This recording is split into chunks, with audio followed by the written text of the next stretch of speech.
கொண்டத்து காளியம்மன் கோயில் குண்டம் திருவிழாவில் குண்டம் இறங்கி நேர்த்திக்கடன் செலுத்திய பக்தர்கள் 50,000க்கும் மேற்பட்ட பக்தர்கள் விடிய விடிய காத்திருந்து குண்டம் இறங்கினர். வேண்டுதல் நிறைவேறிய மகிழ்ச்சியில் கையில் குழந்தையுடன் குண்டம் இறங்கினர். கோபி அருகே உள்ள பாரியூரில் புகழ்பெற்ற கொண்டத்து காளியம்மன் கோயில் குண்டம் திருவிழாவில் விடிய விடிய காத்திருந்த 50,000க்கும் மேற்பட்ட பக்தர்கள் குண்டம் இறங்கி நேர்த்திக்கடன் செலுத்தியது மெய்சிலிர்க்க வைத்தது.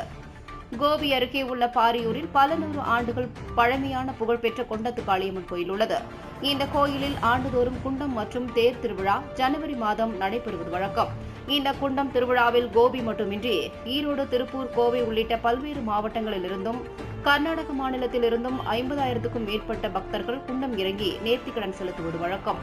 இந்த ஆண்டும் குண்டம் மற்றும் தேர் திருவிழா கடந்த டிசம்பர் மாதம் 28ஆம் தேதி பூச்சாட்டுதலுடன் தொடங்கியது. அதைத் தொடர்ந்து கடந்த 5ஆம் தேதி தேர்நிலை பெறுதல் நிகழ்ச்சியும் 8ஆம் தேதி அம்மனுக்கு சந்தன காப்பு அலங்காரமும் நடைபெற்றது. நேற்று காலை மாவிளக்கு காப்பு கட்டுதலும், அதைத் தொடர்ந்து இரவு பக்தர்கள் காணிக்கையாக கொடுத்த 10 டன் விறகுகளை கொண்டு குண்டம் தயாரிக்கும் பணி தொடங்கியது. விடிய விடிய 10 டன் விறகுகளையும் எரித்து 60 அடி நீளத்திற்கு குண்டம் தயாரிக்கும் பணியில் வெள்ளாளப்பாளையம், பதி உள்ளிட்ட பகுதிகளைச் சேர்ந்த வீர மக்கள் ஈடுபட்டனர். குண்டம் தயாரிக்கும் பணி முடிவுற்றதைத் தொடர்ந்து அம்மன் அழைத்தல் நிகழ்ச்சியும், நந்தா தீபம் ஏற்றப்பட்ட பிறகு கோயில் தலைமை பூசாரி ராமானந்தம் குண்டத்திற்கு சிறப்பு பூஜைகள் செய்தார். அதைத் தொடர்ந்து தலைமை பூசாரி ராமானந்தம் முதலில் பக்தி பரவசத்துடன் குண்டம் இறங்கியதைத் தொடர்ந்து கோயில் பூசாரிகள் மற்றும் வீரமக்கள் குண்டம் இறங்கினர். பூச்சாட்டுதலில் இருந்து கடந்த 15 நாட்களாக காப்பு கட்டி விரதம் இருந்த 50,000க்கும் மேற்பட்ட பக்தர்கள் நேற்று காலை முதலே நீண்ட வரிசையில் காத்திருந்து குண்டம் இறங்கி நேர்த்திக்கடன் செலுத்தினர். குண்டம் திருவிழாவில் மாற்றுத்திறனாளிகள் கையில் அக்னி சட்டி ஏந்திய நிலையில் பெண்களும் ஏராளமான ஆண்கள் கையில் குழந்தையுடனும் சிறுவர், சிறுமியர், காவல்துறையினர், தீயணைப்புத் துறையினர், பொது சுகாதாரத்துறையினர் என பல்வேறு தரப்பினரும் குண்டம் இறங்கினர். வேண்டுதல் நிறைவேறிய மகிழ்ச்சியில் ஏராளமான ஆண்கள் கையில் குழந்தையுடன் குண்டம் இறங்கியதும், சிறுவர், சிறுமியர் குண்டம் இறங்கியதும் பக்தர்களிடையே மெய்சிலிர்க்க வைத்தது. பக்தர்கள் குண்டம் இறங்கிய போது சிம்ம வாகனத்தில் அம்மன் காட்சியளித்தார்.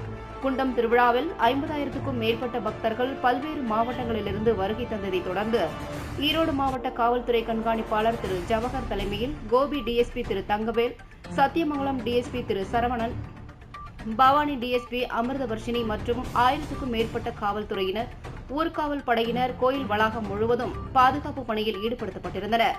குண்டம் இறங்க சென்ற பக்தர்களும் காவல்துறை சோதனைக்கு பிறகே கோயிலுக்குள் அனுமதிக்கப்பட்டனர். அதேபோன்று கோயில் வளாகம் மற்றும் வெளிப்புற பகுதிகள் முழுவதும் 100க்கும் மேற்பட்ட கண்காணிப்பு கேமராக்கள் பொருத்தப்பட்டு காவல்துறையினர் கண்காணித்தனர். குண்டம் திருவிழாவை தொடர்ந்து நாளை தேரோட்டம் நடைபெறுகிறது. 13ஆம் தேதி தேர் நிலை பெறுதலை தொடர்ந்து சாமி மலர் பல்லக்கில் எழுந்தருளல் நிகழ்ச்சி நடைபெறுகிறது. தேரோட்டம் மற்றும் மலர் பல்லக்கு நிகழ்ச்சியில் பல்வேறு மாவட்டங்களிலிருந்து ஏராளமான பக்தர்கள் கலந்து கொள்வது வழக்கம். அதைத் தொடர்ந்து 14ஆம் தேதி கோபியில் தெப்போற்சவமும், 16 மற்றும் 17 தேதி மஞ்சள் நீர் உற்சவமும், 17 மற்றும் 18ஆம் தேதி புதுப்பாளையத்திலும், 19 மற்றும் 20ஆம் தேதி நஞ்சுகவுண்டன் பாளையத்தில் மஞ்சள் நீர் உற்சவமும் நடைபெறவுள்ளது. அதைத் தொடர்ந்து 20ஆம் தேதி மாலை சாமி கோயில் வந்தடைதல் நிகழ்ச்சியை தொடர்ந்து மறுபூஜையுடன் திருவிழா நிறைவு பெறுகிறது.